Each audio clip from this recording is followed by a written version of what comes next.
ፓስተር ይቅርታ የሪስፔክት ብዛት ነው ፓስተር ልል ሁሉ የሞከርኩት። በጣም ነው ማከብረህ ባይዘይ ዘላለም እና እንዳንተ አይነት ሰው ስመለከት ኢቭን ስለ ኦርቶዶክስም ያለኝ ግምት በጣም ፖዚቲቭ፣ እንዲህ አይነት ሰውም ስነ ምግባር ያለው ሰው ታፈራለች ብዬ እንደማስብ ሁሉ አሁን ለምሳሌ እዚህ ታች ሞላልኝ ዘተዋህዶ አይነት ሰዎች ጴንጤ ተልካሻ ነው የሚባለው በምክንያት ነው ምናምን። ዱ ዩ ቲንክ ይሄ ኦርቶዶክስን ይወክላል ብለህ ታስባለህ?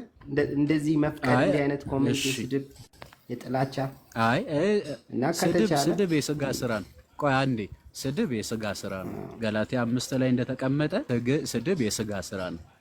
ኦኬ፣ በስጋ የሚዘራ ደግሞ ከስጋ መበስበስን ነው የሚያጭደው። ከስጋ መበስበስን ነው የሚያጭደው። እንደዚህ ደግሞ የሚያደርጉ ሰዎች የእግዚአብሔር መንግስት አይገቡም ተብሎ ተቀምጦልናል መጽሐፍ ቅዱስ ላይ። ስለዚህ ይህንን እንዳያደርጉ በጥብቅ እንመክራለን። እኛ ምናልባት አንዳንድ ጊዜ ከምን ተነስቶ ሰዎች እንደዚህ እንደሚሉ አናውቅም። እኔ ከመፍረድም አሁን እጠበቃለሁ ራሴን ማለት ነው።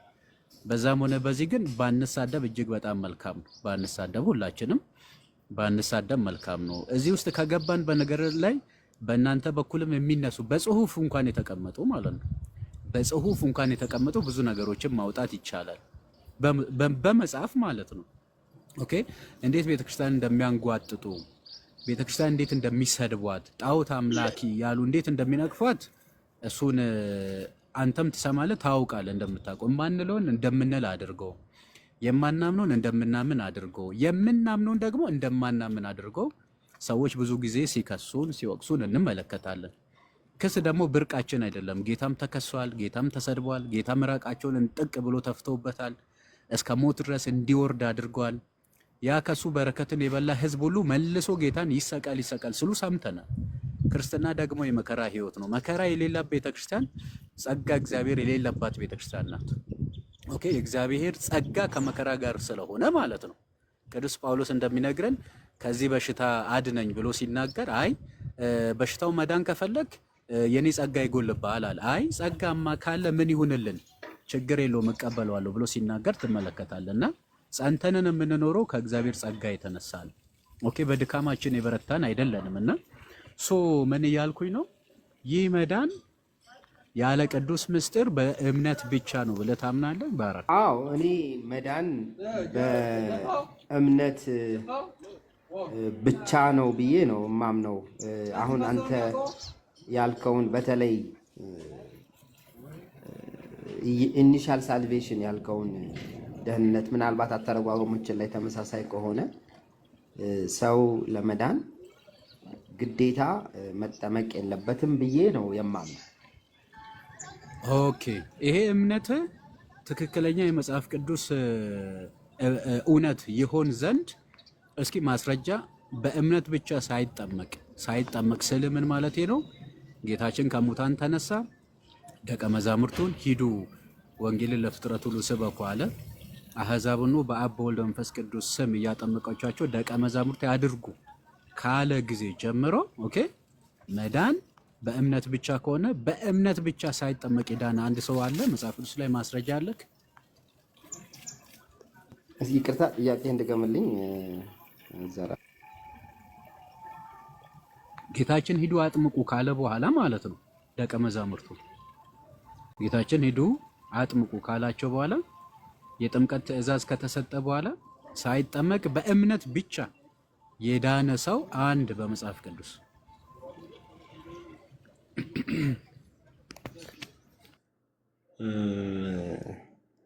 አሁን ምናልባት ማን ነው ስሙ ይሄ 10 አለቃው ሮማዊው ምናልባት እሱ ምሳሌ ይሆናል ብዬ አስባለሁ። ስሙ ጠፍቶብኝ። ሮማዊ ቆርኔሊዮስ ነው እያልኩ ያለው። ቆርኔሊዮስ እሱ እኮ ተጠምቋል እኮ ግን እሱን ታሪኩን ብናነበው ከመጠመቁ በፊት መንፈስ ቅዱስን እንደተሞላ ይናገራል። መንፈስ ቅዱስ ደግሞ ያልዳነ ሰው አይሞላው። ኦኬ አሁን ቆይ አንዴ እሱኛው ላይ ምን መሰለ በክርስቶስ ስም አምኖ ተጠምቋል። ምዕራፍ 10ን ብቻ ሰው ማንበብ ካለብህ ባራኪ በደንብ በምልአት እንድትረዳ ምዕራፍ 11 ነው አንብቦ። እሺ ለምንድን ነው ገና ጴጥሮስ ሲናገር በመንፈስ ቅዱስ የሞላቸው? ጴጥሮስ ራሱ በሐዋርያት ሥራ ምዕራፍ 9 ላይ የት እንዳለ ይናገርና ኢዮጴ በምትባልበት ቦታ 10ኛው ቻፕተር ላይ ግን ራእይ ሁሉ ያየ እንደነበረ ኦኬ፣ በእነሱ ዘንድ የማይባሉ እነዚህ እርኩስ የተጸየፉ የሚባሉ ምግቦችን ብላ የሚለውን ነገር ትመለከታለህ። ኦኬ ለምን እኔ እንደዚህ የሆነውን ነገር በልቼ አላውቅም ስል አይ ይሄንን የሚበላውን ሂድ ቆርኔሌዎስን አስተምሮ የሚድንበትን ነገር ንገረው እንዲድን አድርጎ የሚል ነገር እንታያለ። ከዛ በኋላ አይሁዳውያን ከሳሾች፣ ምክንያቱም አህዛብ ከአይሁድ ጋር ስለማይተባበሩ ማለት ነው።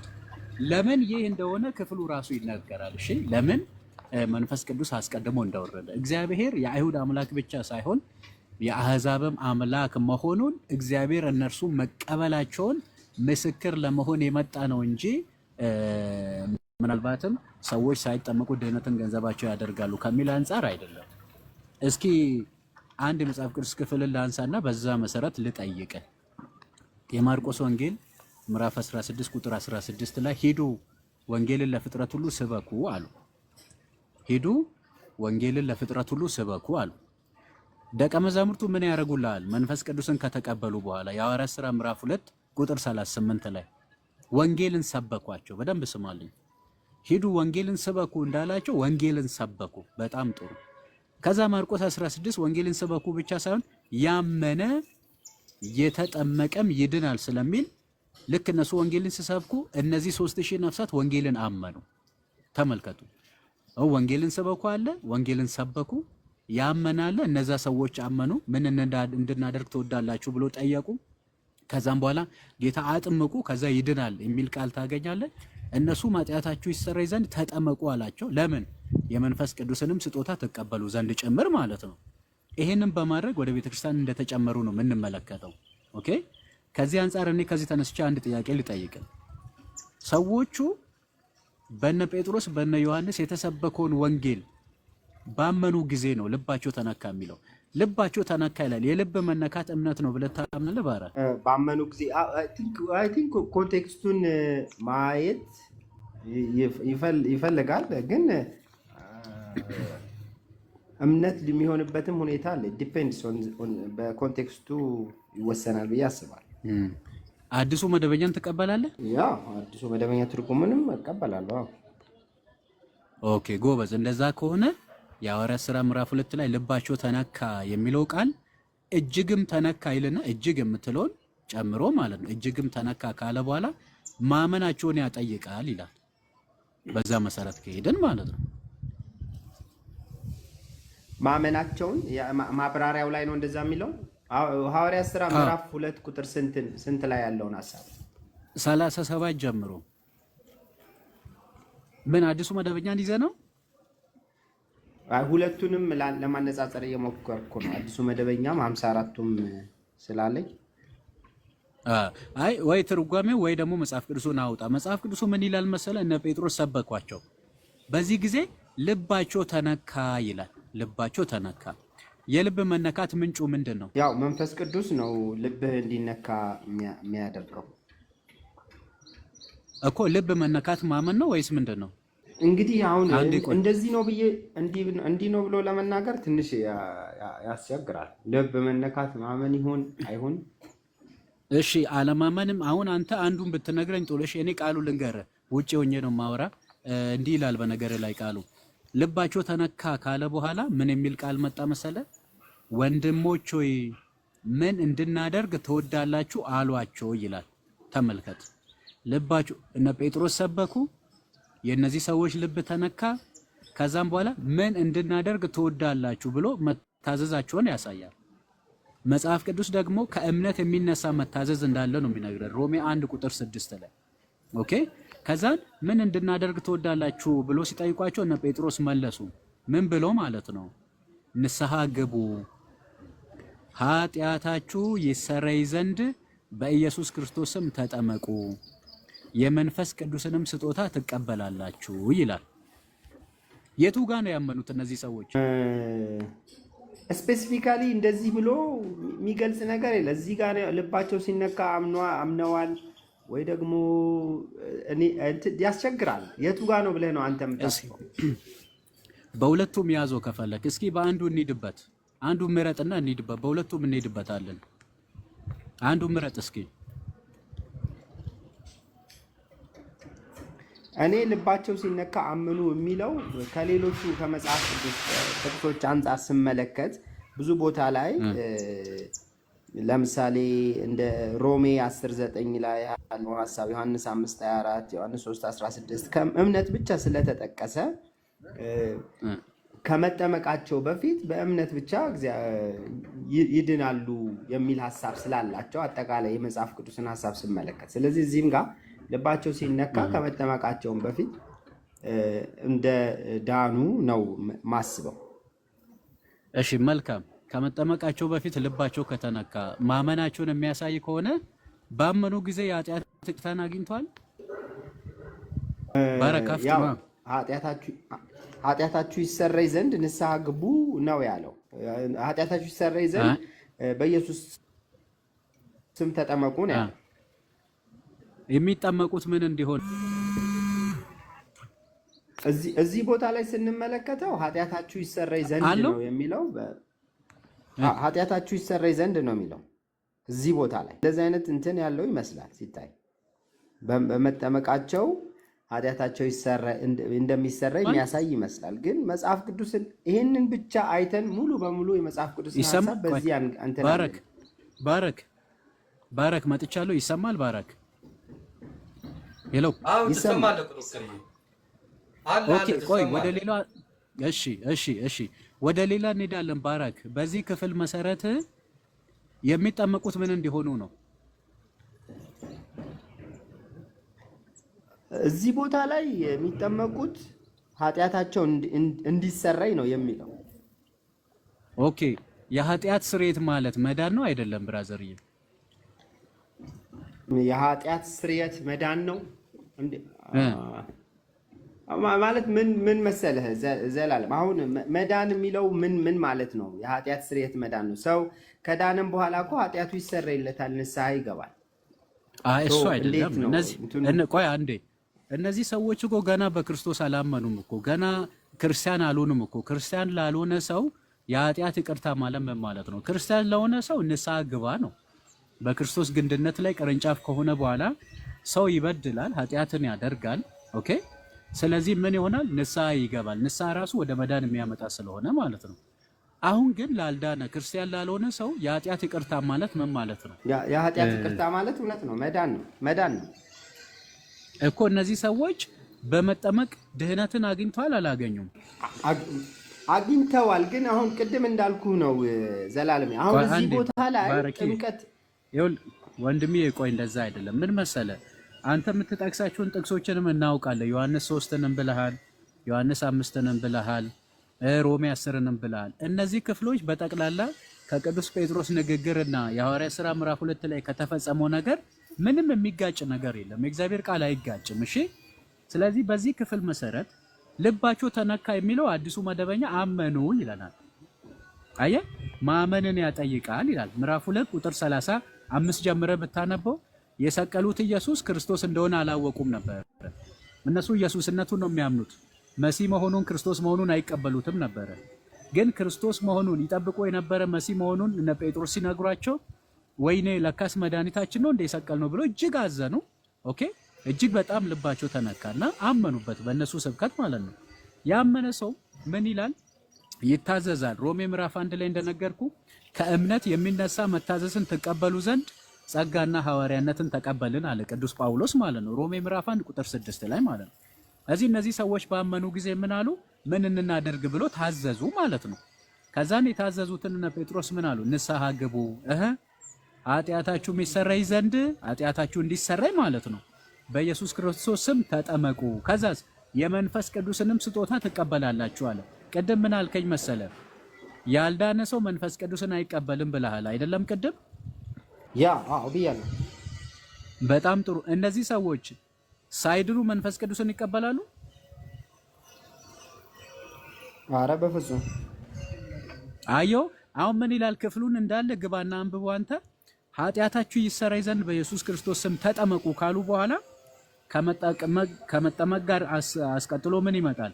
የመንፈስ ቅዱስንም ስጦታ ትቀበላላችሁ ይላል።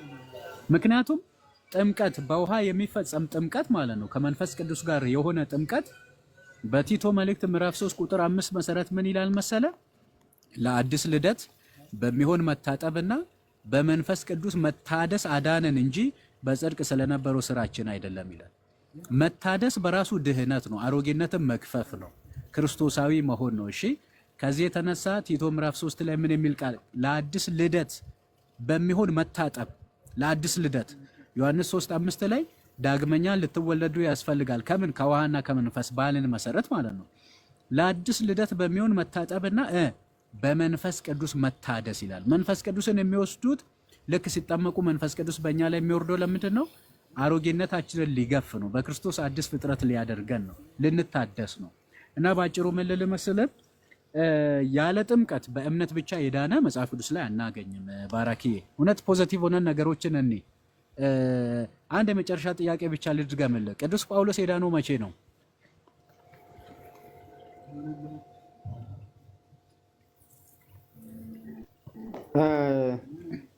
ቅዱስ ጳውሎስ ያው ሲያምን ነው የዳነው ብዬ ነው የማምነው። አሁንም እኮ የአንተን እምነት ነው። እስኪ ማስረጃ አድርገው።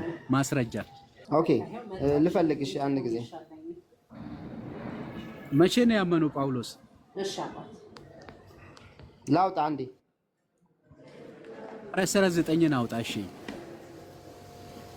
እቺን ብቻ ተሙዬ፣ ይቅርታ። እሺ እንዴ ለምን መምህር? አሪፍ ነው፣ ጥሩ እየተማርን ነው። ይቀጥሉ። እኔ እስክትዘጋጁ ድረስ እዚህ ጋር ያሉት ውዶች ሁሉንም ፎሎ አድርጓቸው። መምህር ዘላለምንም ፎሎ አድርጉት። ሎሚናትን ውጪ ላይ ሆኜ ነው፣ ችግር የለውም። አንድ ጊዜ ሶሊናን የሰው ልክንና ህይወትን ፎሎ አድርጓቸው። ቀጥሎ በተለይ መምህር ዘላለም ድንቅ ነገር የሚጠቅመን ወንድማችን ስለሆነ እሱንም ፎሎ አድርጉ። ቀጥሉ መምህር አለ። እሺ እሺ እሺ። ባረክ አወጣክ? አውጥቻለሁ። እሺ እስኪ ሲያምን ነው የዳነው? የቱ መቼ ነው ያመነው? እስኪ ያሳየኝ። ኦኬ የሐዋርያት ሥራ ምዕራፍ 9 ቁጥር 3 ሲሄድም ወደ ደማስቆ በቀረበ ጊዜ ድንገት በሱ ዙሪያ ከሰማይ ብርሃን አንጸባረቀ ይላል። ከዛ በምድርም ላይ ወድቆ ሳለ ሳውል ሳውል ስለምን ታሳድደኛለህ የሚለውን ድምፅ ሰማ። ቀጥሎ ጌታ ሆይ ማነህ አለው። እርሱም አንተ የምታሳድደኝ እኔ ኢየሱስ ነኝ። የመውጊያውንም ብረት ብትቃወም ለአንተ ይብስብሃል አለው። ተንቀጠቀጠና እየተደነቀ ጌታ ሆይ አለ። እዚህ ሞመንት ላይ ጌታ እምነቱን ተቀብሏል። እዚህ ሞመንት ላይ አምኗል። እዚህ ሞመንት ላይ ነው ድኗል ብዬ ማምነው። በጣም ጎበዝ። እዚህ አሁን በኋላ ሀሳብን እንደማቀይር ተስፋ አደርጋለሁ። ለእግዚአብሔር ቃል እንገዛ። ክርስቶስ ኢየሱስን የሚወድ ሰው ቃሉን የሚቀበል ሰው ነው። ዮሐንስ በመልእክቱ ምን ይላል? በክርስቶስ ትምህርት ለማይኖር አምላክ የለውም ይላል። ሁለተኛ መልእክቱ ላይ ማለት ነው።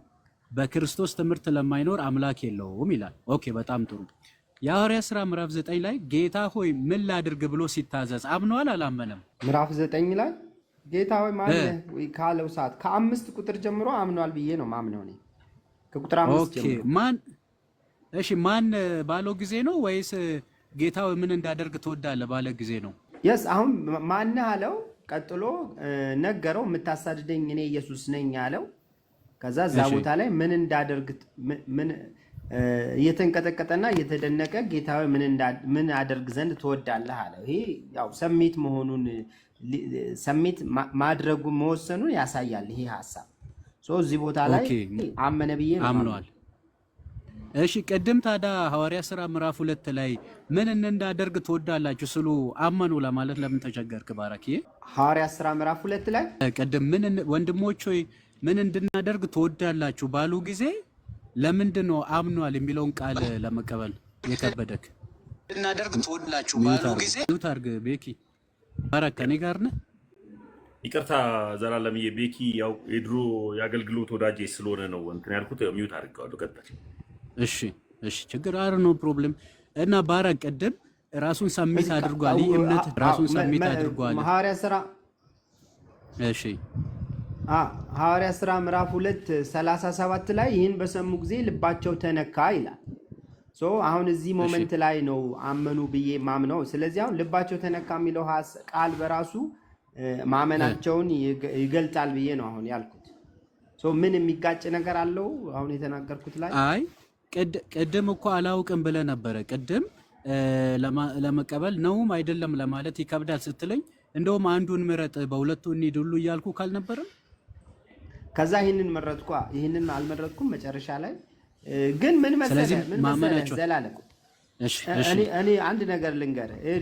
እኔ አሁን ይሄ መሰረታዊ ልዩነት ነው ብዬ አላምንም በወንጌላውያንና በኦርቶዶክስ። ምክንያቱም ልክ እኔ እንደማምነው መካነ ኢየሱሶች ለምሳሌ ይህንን አንተ በምትለው መንገድ መዳን ጥምቀት ለደህንነት ነው፣ የጌታ እራት እንዲሁ እውነተኛ የጌታ ስጋና ደም ነው ይላሉ። ሌላ መሰረታዊ በሆነ ልዩነት ብናወራ አይሻልም? ይሄ በጣም መሰረታዊ እኮ ነው። ይሄ ስለ መዳንና ስለ አለመዳን እኮ ነው። ክርስቶስን ስለ መልበስና አለመልበስ እኮ ነው። ስለ መታደስና አለመታደስ ነው። ከኃጢአት ስለ መጽደቅና አለመጽደቅ ነው። ጥምቀት በጣም መሰረታዊ ነገር ነው ብራዘርዬ። ስለዚህ በጣም ትልቅ መካነ ኢየሱሶች ጋር በዚህ ጉዳይ ላይ ልዩነት አላችሁ ማለት ነው እናንተ? አንተ መካነ ኢየሱስ ትወክላለህ ወይ? ዘላለም ይቅርታ፣ ቅድም ላይ በጣም ሲያደርቀኝ ነበር። በዚህ አጋጣሚ ይቅርታ ዶክተር፣ አንተ እኮ መካነ ኢየሱስን እኮ አትወክልም እኮ። ለምሳሌ አንተ ሙሉ ወንጌል ገብቶኛል። በቃ አሁን መካነ ኢየሱስን ተዋትና ችግር የለውም። እኔ አሁን ኦኬ ችግር የለብኝም። እኔ አሁን ዋናው አሁን እዚህ ቦታ ላይ መዳን የለም እንዴ? ፍጹም ማንን ነው ተረት የሚለው ደግሞ? መጽሐፍ ቅዱስን እየጠቀስን ነው እኛ መጽሐፍ ቅዱስን እየጠቀስን ነው የምናወራው። በነገር ላይ ምን አንድ ሰው ዶክተርዬ እሰማለሁ ትሰማለህ? አው ተረትና የምትሉ ሰዎች ገብታችሁ እናውራ። እሺ እንደዛ አትበሉ፣ እንደዚህ አትበሉ። የተወደዳችሁ እንደዛ አትበሉ። በተለይ ባሩኬ መጣ አንድ ቁጥር ራስን የወረድከው አይደል? ባራክ መጀመሪያ ቃል ግባ። አይ ቆይ መሰረታዊ በሆኑ ልዩነቶች ከናታን ጋር አውሩ፣ ከይቅርታ ጋር ዘላለም ለምን እንደዚህ ለምን መሰለ ዋጋ ያለው እንዲሆን ነው ዲስከሽናችን። እንዲህ አይነት ዲስከሽን እኔ ከወንጌል ባራክ ደከመህ ባራክ አይደለም ወረደልን እንዲሆን ለምን መሰለ ወረደልን ናቱና ተመለሰና ለምን መሰለ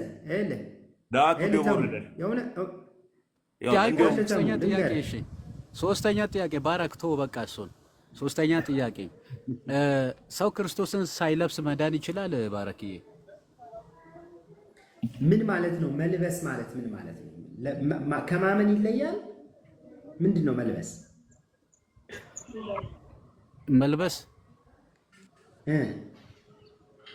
ክርስቶስን መልበስ ማለት ምንድን ነው?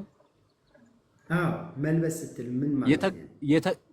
የተገፈፍነውን ጸጋ መልሰን ማግኘት ማለት ነው። የተወሰደብን ጸጋ መልሰን ማግኘት፣ እርሱ ራሱ ጸጋችን ስለሆነ ያው መዳን ማለት ነው። መልበስ ማለት ኦፍ ኮርስ ኢየሱስ ካላመነ መዳን አይችልም። ያዳነ መታረቅ አይችልም። ቆይ አንዴ፣ በጣም ጥሩ። ክርስቶስን መልበስ መዳን ከሆነ ሰው ክርስቶስን የሚለብሰው በምንድን ነው? የሚድነው በምንድን ነው ማለት ከሆነ በማመን ነው የሚድነው። እስኪ ሰው ክርስቶስን የሚለብሰው በእምነት ነው የሚለውን በመጽሐፍ ቅዱስ ያሳየኝ ባረኬ። ወይ ደግሞ ጥያቄ ጠይቅና ላስረዳክ። እሺ ጥሩ። እሺ አይ ክርስቶስን በማመን እንደሚዳን መጽሐፍ ቅዱሳዊ ማስረጃ ስጠኝ እያልከኝ ነው። አሁን እንግዲህ ሐሳብህን ስማኝ። መዳን ማለት መዳን አንድ ቃል እቺ መዳን 3 ፊደል ትሁን እንጂ በጣም በብዙ መንገድ ነው የሚገለጠው። ዳግም መወለድ መዳን ይባላል። የኃጢአት ይቅርታ መዳን ይባላል። ክርስቶስን መልበስ መዳን ይባላል። ከኃጢአት መጽደቅ መዳን ይባላል። ልጆች መሆን፣ እነዚህ ሁሉ መዳን፣ ጽድቅ፣ ቅድስና መዳን ተብሎ ነው የሚዘረዘሩት። አሁን እኔ የጠየኩት መልበስ የሚለውን ስፔሲፊክ ወርድ ተጠቅሜ መልበስ የምትለውን ነው መዳንን የገለጥኩልን። ስለዚህ በእምነት ነው ሰው ክርስቶስን የሚለብሰው የሚላለ መጽሐፍ ቅዱስ ላይ። አዎ እኮ መልበስ የሚለው መዳን ነው ብለህ ተረጎምክልኝ። ስለዚህ በመዳን ገብቶ ባረክ የምትለው ነገር በጣም ነው የገባኝ በነገር ላይ። ምክንያቱም ከእምነት እቺ መልበስን ወደ መዳን ስፔሲፊካሊ መዳን ብቻ መዳን በጣም ብዙ ወርድ ነው አልኩ እኮ። አንድ 3 ፊደል ያለው ቢሆንም እጅግ በጣም ብዙ ነገር በውስጡ ያጨቀ ነው የያዘ ነው አልኩ እኮ። አንዱ ምን አልኩ መሰለ? ኦኬ የኃጢአት ይቅርታ ማግኘት በራሱ መዳን ይባላል። ጽድቅ ራሱ መዳን ነው። ክርስቶስን መልበስ ራሱ መዳን ነው። መታደስ መዳን ነው። ልጆች መሆን መዳን ነው። የበደል ስርየት ማግኘት መዳን ነው። ወደ ፍቅሩ ልጅ መንግስት መፍለስ መዳን ነው። መዳን አንድ ቢሆንም በጣም ብዙ ዝርዝር ትርጉሞች አሉት ማለት ነው። በውስጡ የያዘው ብዙ ሐሳብ አለ። ከነዛ ሐሳቦች አንዱ መልበስ የምትለውን ነገር አነሳውልና ሰው ክርስቶስን የሚለብሰው በምንድን ነው? እሺ አሁን ሆነስትሊ እኔ አሁን መልበስን ከመዳን ለይቼ አላየው። ስለዚህ በመዳን ቆይ አንዴ ታዲያ ከመዳን ለይተህ ማታየው ከሆነ እስኪ እኔ ጥቅስ ልስጥ መሰለኝ። ከክርስቶስ ኢየሱስ ጋር አንድ ትሆኑ ዘንድ የተጠመቃችሁ ክርስቶስን ለብሳችሁታል ይላል። ኦኬ የተጠመቃችሁ ክርስቶስን ለብሳችሁታል ይላል። እስኪ በዚህ መሰረት ያመናችሁ ክርስቶስን ለብሳችሁታል የሚል አሳየኝ። እሺ አሁን ለምሳሌ ኢየሱስ ራሱ የተናገረውን ልንገር። እውነት እውነት እላችኋለሁ ቃሌን የሚሰማ ዮሐንስ 5:24 በላከኝ የሚያምን የዘላለም ሕይወት አለው ይላል። ባረክተው ተው ለጌታ ቃል እንገዛ። ገላትያ 3:27 ላይ ከክርስቶስ ኢየሱስ ጋር አንድ ትሆኑ ዘንድ የተጠመቃችሁ ክርስቶስን ለብሳችሁታል ይላል። ያልተጠመቀ ሰው ክርስቶስን መልበስ ይችላል? ይቅርታ አሁን አስቸኳይ ስራ ገጥሞኝ ነው። ከሌላ ስራ እንደዛ ብለህ ቶሎ ብለው ወረድ። እናመሰግናለን። ጎሽ አሁን ውረድ። አንዱ ቅድም ላይ ዘላለም የመንገጠም መሰለ የራሱ ቸርች አለውና እስኪ ስላሴን ታስተምራለህ እንዴ እለዋለሁ። መሰረታዊ ትምህርት ነው ማስተምረው አለ። እስኪ ንገረን እንለዋለን። ጠፋ። በቃ ይቅርታ እንደዛ ብለህ አምልጥ። ባራኪ ቴንክ ዩ። ፋይቭ ሶላ ተብሎ እኮ ሶላ ነቢያት ሶላ ምናምን የሚሉ እኮ ነቢይ የሚባለውን ታላቅ ጸጋ ተቀብሎ ወይም ደግሞ ተሹመናል ብሎ ማለት ነው። እነሱ ግን የሚያምኑትን ፋይቭ ሶላ እንኳን የማያውቁ እረኞች ተብሎ የሚጠሩ አሉ። እንግዲህ እንደዚህ አይነት እረኛ ተንኩለኛ እረኛ ነው እንጂ እውነተኛ አይባልም። ኤኒዌይ ጥምቀትን በዚህ በኩል እንጨርሳለን። ወደ ቅዱስ ቁርባን እንሄድ ነበረ። በጥምቀት ላይ ተቃውሞ ያለው አለ እዚህ ውስጥ? ምናልባት ኔክስት ፐርሰን እስኪ አገናኘን ተሙዬ። እሺ ዶክተር እሺ ፓስተር እንኳን የተረጋጋ ሰው ነው። ፓስተር እናቱዬ መጨረሻ ላይ እንሰጠዋለን። የተረጋጋም ሰው ስለሆነ ከአንተ ጋር ተግባብታችሁ የምታወሩ ሰው ናቸው። ከኔ ጋርም ይግባባል እና እዚህ ጋር ተገኝቷል የጠፋው ልጅ የሚለው ሰው የት ቤተ እምነት? ሻሎም ብያለሁ። ወንጌል አማኝ ጴንጤ። የወንጌል አማኝ ጴንጤ። የት ቸርች ነህ? ክራይስት ዌይ ቢሊቨርስ ቸርች ይባላል። ክራይስት አላውቀውም። እኔ ያው ማውቅም ግዴታ። ሄሉዬ ነይ እስኪ ልስቢ ስላጣሁሽ ሄለን እህቴ። እሺ መልካም። ከወንድማችን ጋር ቀጥልና ክራይስት ምን እንዳለ አልገባኝም። ተግባቡ ዶክተርዬ። ያው እርሱ ይሻላሉ ትንሽ። ክራይስት የሆነ ነገር አንተ ነው እንጂ የምትሻለው እንዴ። የመጣህበትን ቤተሰብማ አትርሳ። እንደዚህ እንዴ ክራይስትና እንዴት ነው ትምህርታችሁ? በጥምቀት ያምናል ትምህርታችሁ ተገኝቷል የጠፋው? አዎ ተጠምቀናል። መልካም። የቤተ ክርስቲያኑ ባለራዕይና መስራች እርሶ ኖት? ለጠቅላላ እውቀት ለማወቅ። አይደለም። ማን ነው የቤተ ክርስቲያን ባለራዕይና መስራች? ፓስተር ተስፋዬ ይባላል። ፓስተር ተስፋዬን ራዕይና ቪዥን ነው የምታስፈጽመው። ቀጥሉ ዶክተር። እምነት ብቻ የሚለው ሀሳብ ነው። አይ ተጠምቀናል ስላለ ለምንድን ነው የተጠመቃችሁት? ተገኝቷል የጠፋው? ማመናችንን ያመነ የተጠመቀ ይድናል ስለሚል ማመን ተጠምቀናል። ለምን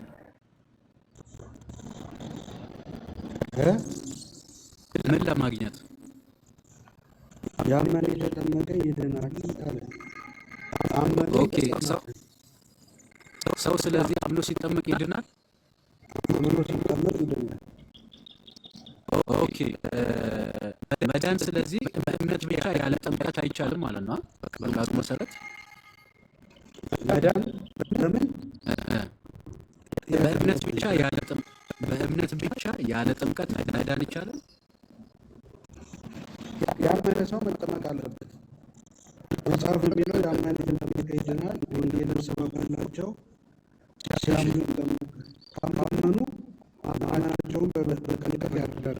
ያመነ ሰው ይጠመቃል። ደግሞ ለማረጋገጥ ነው? ማመኑን ለማረጋገጥ ነው ወይስ ለመዳን ነው?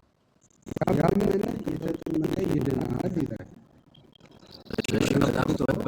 በመዳን ውስጥ ጥምቀት የሚያስገኘው ጸጋ ምንድን ነው?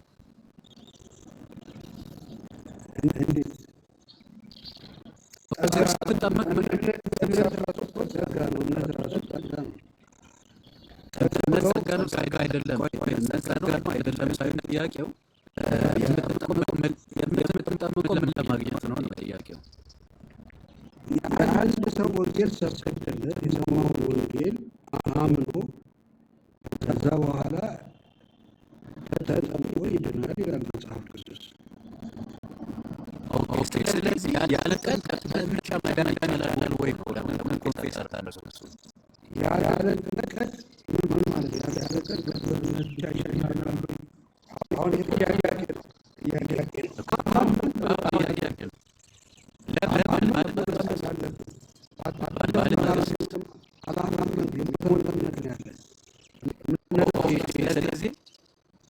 ስለዚህ እንጠን ስራ ብለን ልታምኑ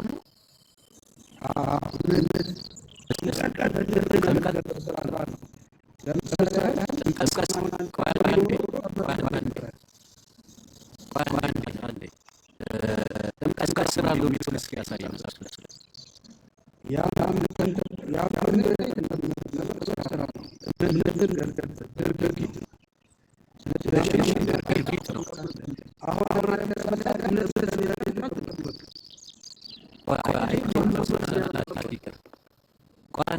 ፐርሰናል እና ሰዎች የሚጠመቁት ምን ለማግኘት ነው? እስኪ አንድ ሰው ከመካከል ውስጥ እከሌ የሚባል አምላክና የተጠመቀው ለዚህ ነው ብለህ አሳየኝ። እንዴት ያመነ ወንጌል ተሰብኮላቸው ተሰብኮ ወንጌል ያመነ የተጠመቀ ይድናል ማለት። አሁን ያመነ ሰው ይጠመቃል። ሳያምን የተጠመቀ ሰው ያው ያልተጠመቀ ሰው እኮ ያላመነ አንድ የፈለገው ነጥቡ በጣም ቅዱስ ያዘዘው ኢየሱስ ጌታ ይልካል። ኢየሱስ ያዘዘውን ማድረግ ነው። ጌታ ኢየሱስ ምን አዘዘ? ወንጌል ሲሰብኩላቸው የተሰበከውን ወንጌል ያመነ የተጠመቀ ይድናል አለ። ስለዚህ ማለት ነው መዳን የሚለውን ከጥምቀት ለይተን እናየዋለን። ኦር ጥምቀትን ከመዳን ውጭ ማድረግ እንችላለን። ለምን ሁለቱ አንድ ላይ ነው የታዘዘው? ያመነ የተጠመቀ ይድናል አለ። እሺ ባጭር አማርኛ ምኑን ነው የሚያምነው? የሚያምነው እኮ ወንጌሉን ነው የሚያምነው። መዳኛው ወንጌሉ ነው። ወንጌሉ ካመነ ወንጌሉ ምንድን ነው የሚለው? አንተ በደለኛ ኃጢአተኛ ነህ፣ ለአንተ ክርስቶስ ሞቶልሃል የሚለው ያንን ያመነ የተጠመቀ አምኖ ይድናል ይላል። በጥምቀት ምን ይገኛል? እስኪ ሰው በጥምቀት ዳግም እንደሚወለድ ታምናለህ? በጥምቀት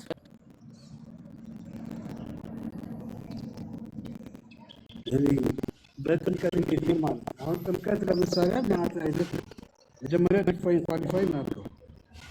እሺ ኤፌሶን 4 ላይ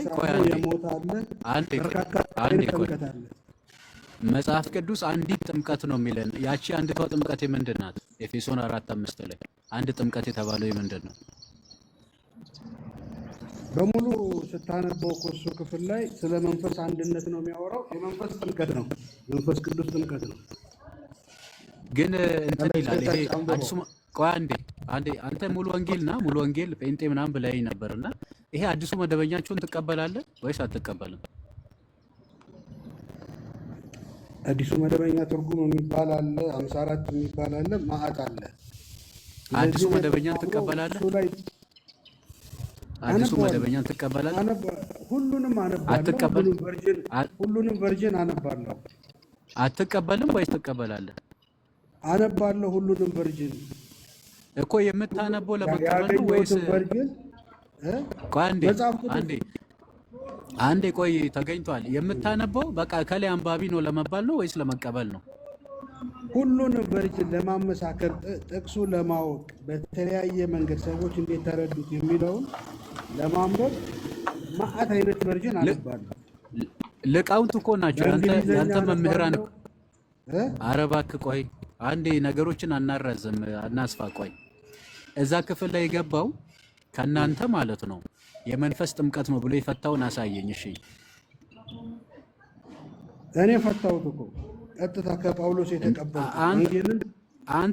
አንተማ ግለሰብ ነህ እኮ ገና ወይ 30-40 ዓመት ያልሞላ ነው። ምን አገባኝ እኔ ይሁን። አሁን ጳውሎስ ምን አለ መሰለህ አንደኛ ቆሮንቶስ 15 ላይ ከኢየሱስ የተቀበልኩትን ወንጌል ልኬላችኋለሁ አለ። ይሰማል? ጳውሎስ ተቀበልኩ።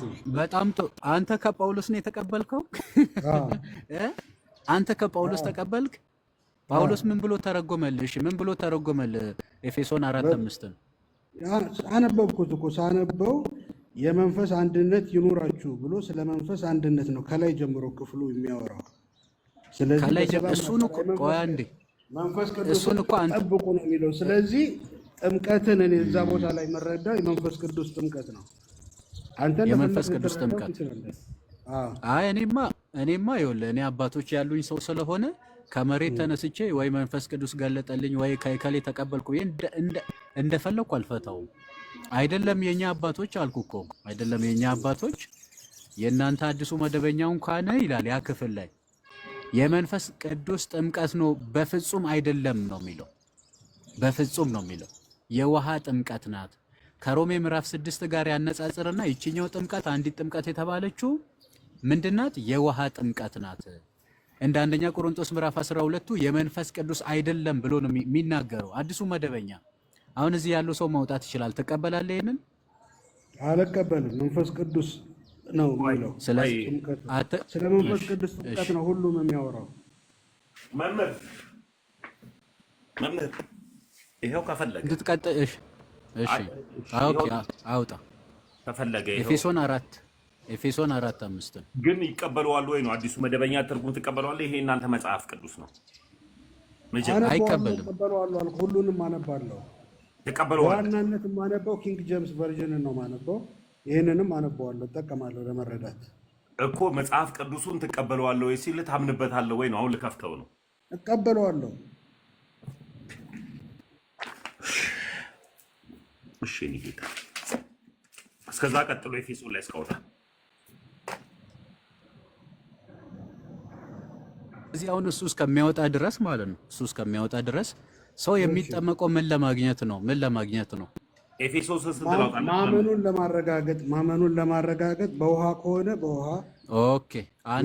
አንዴ እሺ አንዴ ተሜ ኤፌሶን 4:5 ማብራሪያውን ታወጣለህ። አንተ ደግሞ ሰው የሚጠመቀው ምን ለማለት ነው ያልከኝ? ማመኑን ለማረጋገጥ አውጣ። እሱን እንደዛ የሚል አውጣ። ወንጌሉን ማመኑ ወንጌል መቀበሉን አውጣ አልኩ እኮ። ማስረጃ አውጣ። ያለ ማስረጃ ያመነ የተጠመቀ ይድናል። ወንጌል ይሰበካል። የተሰበከውን ወንጌል ያመነ የተጠመቀ ይድናል። አንድ ጊዜ ቆይ ወንድሜ ማብራሪያውን አውጣልኝ ተብዬ ላወጣልህ ነው አይደለ? እሺ ወዳጅ ያመነ የተጠመቀ ምናምን ከማለት በፊት ይኸው ማብራሪያው ላይ ያለችዋል ይታያል። ከግርጌዋ ላይ ይኸው ይታያል። ችግር የለም። ምን ቢል አንብበው። እሺ አንድ ጥምቀት በውስጥ ሰውነትን የሚያካሄድና የማይታየውን መንፈስ ቅዱስ ጥምቀትን ወይ አለው። አዎ መምህር አይሰማም? ውይይቱ ከእርሱ ጋር ስለሆነ ኦኬ። እሺ ምን ይላል መሰለ? ይኸውልህ አንዲት ጥምቀት የሚለውን ማለት ነው ትንሽ በጣም ጥሩ። ይኸውልህ ተገኝቷል በደንብ እያየ አንዲት ጥምቀት ኤፌሶን 4:5 በውስጥ ሰውነት የሚካሄደውን ወደኋላ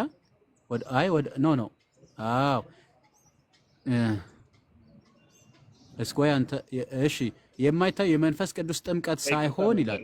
ያንብበው። ተመስገን አንብበው ወዳጅ አንብበው። ራስን ዙም አድርጎ ተሜ አንተ ራስን ዙም አድርጎ። እሺ ውይይቱ ለሁለት ስለሆነ ለዛ ነው። እሺ ወንድሜ ቆይ ተረጋጋ። አዎ ይኸውልህ ተገኝቷል። እስኪ ራስህ አንብቦ ደስ ይላል። በአንተ አፍ ቢነገር አንብቦ እስኪ። አንድ ጥምቀት በውስጥ ሰውነት የሚካሄደውን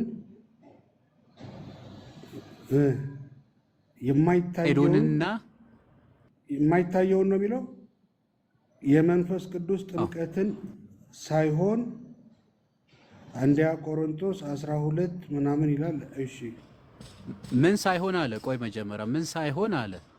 የመንፈስ ቅዱስ ጥምቀት ሳይሆን አለ። በጣም ጥሩ። እና ምንድን ነው? እሺ የውሃ ጥምቀትን የሚያመላክት ነው ይላል። ትቀበላለህ? አልቀበለውም። ትቀበላለህ? አልቀበለውም። በቃ አትቀበለውም። አይቀበለውም እኮ ተምዬ። ይሄን ሳይሆን ለኔ ነው እኮ እንደዚህ አይባልም ብሎ የጻፈው። ስለዚህ እኔ እንደዚህ ማለት ነው። የመንፈስ ቅዱስ ጥምቀት ነው ብዬ ማምነዋለሁ። መንፈስ ቅዱስ ጥምቀት ነው የሚለው። ቅድም ላይ ምን ተባብለናል? ይሄን መጽሐፍ ቅዱስ ትቀበለዋለህ ወይ ብዬ አልጠየቅኩም። ከይቅርታ ጋር ትቀጥላለህ። ይሄ ሰው ይሄ እቀበለዋለሁ እኮ እቀበለዋለሁ ላልከው መጽሐፍ ታዲያ ሰውየው ይሄ መጽሐፍ ቅዱስ ነው። ይሄ እኮ ሰውየው ያብራራው ነው። መጽሐፍ ቅዱስ ነው እንዴ ተናገረው? ሰውየው ያብራራው ነው እኮ ያሳየው። ዶክተር ይሄ እናንተ ቀጥሉ። ሰውየው ያብራራውን ነው እኮ መጽሐፍ ቅዱስማ የሚለው አንድ ጥምቀት ነው። ሰውየው ያብራራው። ሰውየው ቆይ አንዴ፣ ሰውየው አይደለም እኮ ያብራራው እንዴ ያንተ መምህራኖች የምትለው እኮ ነው። መምህራኖች እኮ ናቸው። ስለዚህ መጽሐፍ ቅዱስ አትበለኛ፣ ሰዎች ያብራሩት ነው። መጽሐፍ ቅዱስ እኮ እኔ እኮ ይኸውልህ መጽሐፍ ቅዱስ እኮ አይደለም የተባልነው። ብራዘር አንዴ ተረጋጋና ፖዚቲቭ ለመሆን ሞክር። እዛ ጋር የአዲሱ መደበኛ ትርጉም ማለት እኮ መጽሐፍ ቅዱስ አይደለም። እሱን ትቀበላለህ ወይ ነው። ኦኬ እኔ እቀበለዋለሁ ይላል አንዱ። እኔ መጽሐፍ ቅዱስን አዎ ብያለሁ። መጽሐፍ ቅዱስን አነባለሁ እቀበላለሁ አልኩ። አሁን የሰውየው ማብራሪያ እንደዚህ አይደለም አለ። እኔ እንደዚህ ነው ላለው አለ።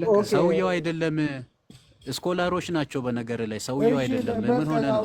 ዶክተር እቀበላለሁ ማውራት እንችላለን እዚህ ክፍል። ከማን ጋር ነው? ከኔ ጋር ነው ከሱ ጋር? አይ ካንተ ጋር እኔ እቀበላለሁ። እና ከተቀበልክ ለምንድን ነው የምትነጋገረኝ ታዲያ? እኔ ለምንድን ነው የምታወራኝ? አይ ምንድን ነው? አይ ጥፋት አለ የምትሉትን ጠይቁኝና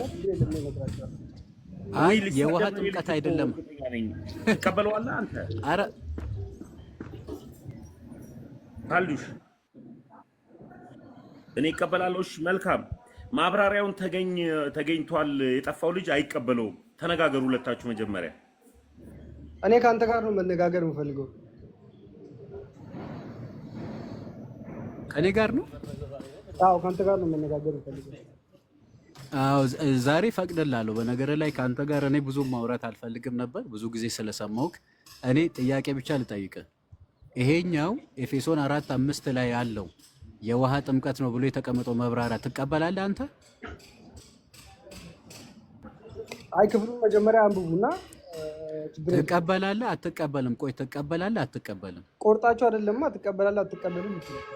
ቆርጣችሁ አይደለም። ኧረ ብራዘር ቆይ የውሃ ጥምቀት ቆይ አንድ እሺ ጎበዝ፣ የውሃ ጥምቀት ነው የመንፈስ ቅዱስ ጥምቀት ነው አንዲት ጥምቀት የተባለችው? አይ መጀመሪያ መጽሐፍ ቅዱስን አውጡና ከዛም በኋላ የውሃ ጥምቀት ነው የመንፈስ ቅዱስ እንደሆነ አሳያለሁ። አውጡ መጀመሪያ። አሁን እኮ አነበብን። ከአንተ ጋር ማውራት እኮ የሚያስጠላው ለዚህ ነው። በነገር ላይ የመንፈስ ቅዱስ ጥምቀት አይደለም ይላል ቃል በቃል። ትቀበላለህ እሱን? እኔ እኮ ሁሉንም እቀበላለሁ መጀመሪያ ብያለሁ እኮ። እሺ ከተቀበልክ የመንፈስ ቅዱስ አይደለም የውሃ ጥምቀት ነው የሚለውን ኮንፌስ አድርጋ መጀመሪያ። ኦፍ ኮርስ እቀበላለሁ አልኩህ እኮ። እሺ ይሄ ተገኝቷል ደግሞ አልቀበልም ይላል። ምን ትለዋለህ? ምናልባት ስላላዩ ነው። እስኪ አስተካክለው አርሞ። እሺ እሱን አርመና እኔና አንተ እንቀጥላለን። ኦኬ። አይ እሱን ችግር የለም። በውስጥ ከእሱ ጋር እናወራለን ወንድሜ ስለሆነ። በውስጥ አይደለም። አይ በውጪ አንተ ሃይማኖት ሲበላሽ ዝም ትላለህ እንዴ? አይ የውሃ አይደለም አልቀበልም እያለ አይ በውስጥ ትላለህ እንዴ? ፊት ለፊት ነው እንጂ ዲፌንድ ማድረግ ያለበት። ከሱ ጋር በውስጥ አወራለሁ አልኩት። አሁን ከእናንተ ጋር ለማውራት ስለገባሁኝ ከእናንተ ጋር እናወራለን። እንደዛ ከሆነ ተራን ጠብቀህ ነው የምታወራ። ከተገኝቷል ጋር ነው የምንቀጥለው። እንደዛ ከሆነ ተገኝቷል እየሰማ ነው? እየሰማው ነው። እሱ የውሃ ጥምቀት ይላል፣ አንተ ደግሞ የመንፈስ ነው እንጂ አይደለም ትላለህ። የትኛው መንፈስ ቅዱስ ነው ለእናንተ የገለጠው? የትኛው መንፈስ ቅዱስ ትክክል ነው? አከብረዋለሁ። የእሱ መረዳት የእሱን ያለውንም እቀበለዋለሁ። እሱን እንዳለ እቀበለዋለሁ። እኔ የተረዳሁት መጽሐፍ ቅዱስ የሚለው እኔ ተረጎምኩልህ። ምን አለ መሰለህ? እኔ አንተን ትርጉም አልፈልግም። ተገኝቷል። ማንም ሰው ማንም ሰው እኮ ከመሬት ተነስቶ መጽሐፍ ቅዱስን አይተረጉምም ብራዘር። እንዴ ፊክሽን አይደለም እኮ ዝም ብለህ እየከፈትክ ይሄ ማለት እንዲህ ነው፣ አይ ይሄ ማለት እንዲህ ነው አይባልም እኮ። መጽሐፍ ቅዱስ ይኸውልህ ምን ይላል መሰለህ? ሮሜ ላይ ማመን ከመስማት ነው፣ መስማትም በእግዚአብሔር ቃል ነው። ተመልከት። ካልሰሙ እንዴት ያምናሉ? ካላመኑስ እንዴት ይመሰክራሉ? ይልና ያለ ሰባኪስ እንዴት ይሰማሉ? ተመልከት። መልካሙን ምስራች የሚናገሩ ይቅርታ የምስራቹን ቃል የሚናገሩ እግሮች ያማሩ ናቸው፣ ካልተላኩስ እንዴት ይሰብካሉ ይላል። አንተ ይሄንን ስብከት ከማን ነው የሰማው? ወዳጄ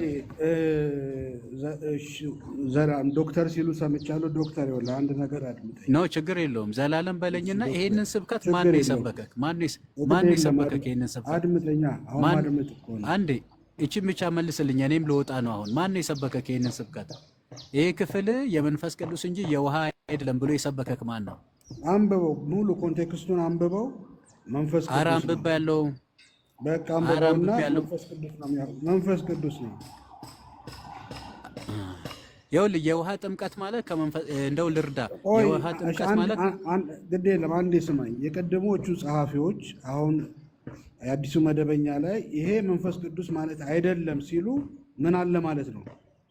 መንፈስ ቅዱስ ነው የምንል አለን ማለት ነው። ስለዚህ ያንን አክብረ መሄድ እኮ ነው። አንተ ውሃ ነው ካልክ ውሃ ነው መቀጠል ነው። እኔ እኮ የምከራከረው ተገኝቷል ከሚባል ግለሰብ ሳይሆን ኦኬ የፕሮቴስታንት እምነት አማኝ ነህ ብለህ የመጣው አንተ ነው። እሺ እምነትህን ነው አንተ እምነትህ የቆምክበት የግል እምነት የሚባል የለም፣ የጋራ እምነት ነው። አሁን ይሄ መስራቹ ከሌ ይባላል የእሱን ትምህርት ነው የምቀበለው፣ ወይ ደግሞ የእምነት መግለጫችሁን አውጡ እዛ ክፍል ላይ፣ ወይ ደግሞ ትርጓሜ አውጣ። ማን ነው ያን እንደዛ ብሎ የተረጎመልን? አሁን እኮ በቃ የሚከብደው ነገር ወይ ከእናንተ ጋር መነጋገር የሚከብደው ነገር ይሄ ነው። ልክ በትርጓሜ ስትያዙ የግል ሀሳባችሁን ታመጣላችሁ፣ በግል ደግሞ ዲፌንድ ስናደርግ የእኛ ቤተ እምነት እንዲህ ነው የምታምነው ትላላችሁ። አሁን እኔ የኦርቶዶክስ አስተምሮ ነው የምነግር እንጂ የራሴን አልናገርም። ካላወቅ ሄጄ እጠይቃለሁ። ገብቶሃል? ስለዚህ የራሴ የሚባል ትምህርት የለኝም። ምክንያቱም ሰባኪ ሰበከኝ፣ የተሰበኩትን ነገር አመንኩ፣ ተቀበልኩ። ኦኬ ማመን ከመስማቱ መስማትን በእግዚአብሔር ቃል ነው። ይሄንን ክፍል ውሃ ብሎ ሳይሆን መንፈስ ቅዱስ ነው ብሎ ይፈታል ማን ነው? የውሃ ጥምቀት አይደለም ያልክ ማን ነው? አንተ ይሄኔ አለኝ እኔ የምከተለው እምነት ያነበብኩት የተረዳሁት ሙሉ ለሙሉ አውጣ እስኪ ውሃ ብለን አውጣ። እሺ ይሁን ውሃ ብላችሁ ነው መንፈስ ቅዱስ ብለን የፈታ ነው። የመጀመሪያው መንፈስ ቅዱስ ብለን ነው። የመጀመሪያው መንፈስ ቅዱስ ነው። ቆይ የመጀመሪያው መንፈስ ቅዱስ ነው። ኧረ እባክህ ቆይ የመጀመሪያው መንፈስ ቅዱስ ገለጠልህ። የአሁኗን ግን ትንሽ ችግር ውስጥ ገባ። ለማንኛውም ያለ ጥምቀት የስርየት ኃጢአት ይቻላል? ተገኝቷል። ያለ ደም መፍሰስ የኃጢአት ስርየት የለም። ጥያቄ ያለ ምን መፍሰስ? ያለ ደም መፍሰስ አላልኩም። ሰው ሳይጠመቅ የኃጢአት ስርየት ማግኘት ይችላል? ያለ ደም መፍሰስ የኃጢአት ስርየት የለም አልኩ። ስለዚህ በጥምቀት የኃጢአት ስርየት የለም። በውሃ ከሆነ ውሃ ውስጥ በመግባት የኃጢአት ስርየት የለም። ያለ ደም መፍሰስ የኃጢአት ስርየት የለም ይላል መጽሐፍ። በደም መፍሰስ የተገኘውን ስርየት ኃጢአት በምንድን ነው የምትካፈለው አንተ? በእምነት ነው የምታቀርበው። አውጣ እሺ አውጣ። ሰው በእምነት የኃጢአትን ስርየት ሲቀበል አሳየኝ መጽሐፍ ቅዱስ ላይ። ሮሜ 3:24 እና 25 መጽሐፍ ቅዱስ በእጅ የለም። ምን ይላል? ሮሜ 3:24 ካለ አርኩልኛ። 24 ምንድን ነው የሚለው እኮ? ምንድን ነው የሚለው? እንዲገኝ አድርጎ አቆመው ይላል። እርሱንም እግዚአብሔር በእምነት የሚገኝ በደምም የሆነ ማሰሪያ አድርጎ አቆመው ይላል። ስለዚህ በጣም ጥሩ። በእምነት ብቻ እኛ በእምነት እኮ እናምናለን። በእምነት ብቻ ስለምትሉ ነው። በእምነት ብቻ ይላል ይክፈል። ወዳጄ አንተማ አታምንም። ቅድም ነገርኩ። ብታምን ትጠመቅ ነበር። አሁኑኑ ትጠመቅ ነበር። አታምን ተጠምቀህ እኮ ያለው። ብታምን ነው አሁን ትጠመቅ ነበር። ተገኝቷል። አልተገኘህም መሰለኝ። ቆይ አንዴ አረጋጋው። እስኪ አንድ ሌላ እድል ደግሞ እንነጋገርና እሺ ሰው ከክርስቶስ ሞት ጋር ሳይተባበር ከትንሳኤው ጋር መተባበር ይችላል? ምን ማለት ነው? ከክርስቶስ ሞት ጋር መተባበር በክርስቶስ ሞት የተገኘውን ጸጋ መካፈል ማለት ነው። ስለዚህ በሞቱ መጠመቅ ማለት ነው። በሞት መጠመቅ፣ የሞት ጥምቀት በእምነት ሰው መጀመሪያ ይጠመቃል። ክርስቶስ በእምነት ሰው በሞት ይጠመቃል። ጥምቀት ማለት ነው። በሞት መጠመቅ፣ በሞት መጠመቅ፣ በእምነት በእምነት በሞት መጠመቅ፣ በሞት መጠመቅ በእምነት ማስረጃ አለክ ይላል። ሮሜ 6ን በሙሉ ስታነበው ስለ ሞት ጥምቀት ነው የሚያወራው። በሞት ስለመጠመቅ ኦኬ፣ በሞት ስለመጠመቅ ወንጌሉን ስናምን ከእርሱ ጋር በሞቱ ተጠምቀናል፣ ሞቱ ጋር ተባብረናል። ሲሞት አብረነው ሞተናል፣ ሲቀበር አብረነው ተቀብረናል፣ ሲነሳ አብረነው ተነስተናል። በእግዚአብሔር አሰራር በማመናችን ይህ ድንቅ ነገር ሆኖልናል ይላል።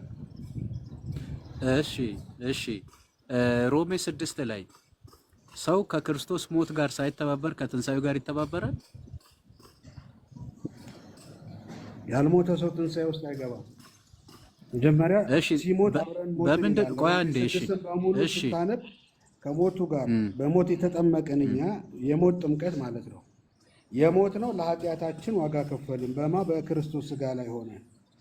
ሮሜ 6 ላይ ቆይ አንዴ ሮሜ 6 ላይ ሞትም በሚመስል ሞት ከእርሱ ጋር እንተባበር ዘንድ ምን አደረግን ነው የሚለው። በጥምቀት ከእርሱ ጋር አብረን ሞትን ሊል ይችላል። አሁን ስለ መጽሐፉ በእጄ ስለሌለ ነው። አሁን እሺ በርሰ ስለጠየቀኝ ነው። እንግዲህ በጥምቀት የሚለው ምንድን ነው? እሺ ጥምቀት የሚለው ምን ነው? ሞት መጠመቅ መሞት። በምን ሞት ነው መሞት? እንዴት ነው የምትሞተው? መሞት ነው። ሞት ነፍስ ከስጋ መለየት ወደ መቃብር መውረድ ነው። እሱ መንፈስ ከስጋ ሞት ማዕት አይነት ነው ያለው መጽሐፍ ቅዱስ። ሞት ማዕት አይነት ይናገራል።